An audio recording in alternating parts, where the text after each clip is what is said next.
Hi and welcome to this Texturino tutorial. I'm Alice and this episode will show you how to import textures into the texture panel.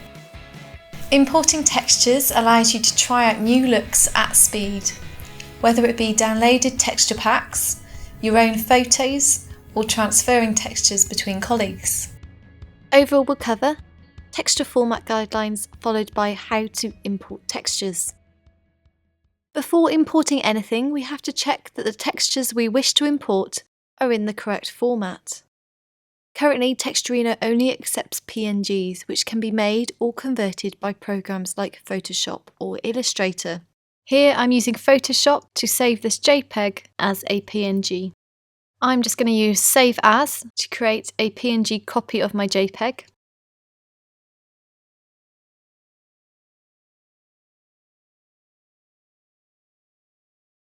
They can be any size, but the bigger and the higher the resolution, the better the quality of the texture.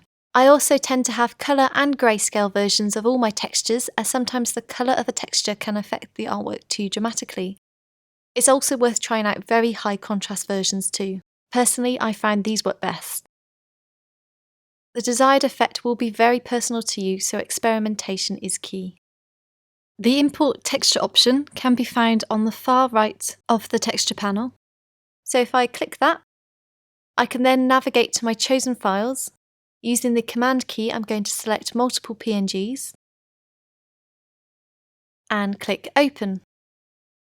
It then tells me that I have successfully imported 3 textures. Now they are ready to use and will appear in your panel.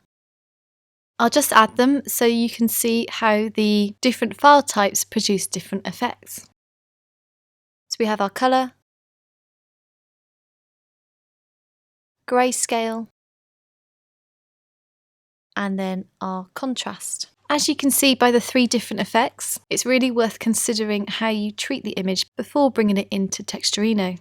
And there's no need to worry about importing too many textures into your panel, as if they aren't being used in the document, they won't be slowing your Illustrator down.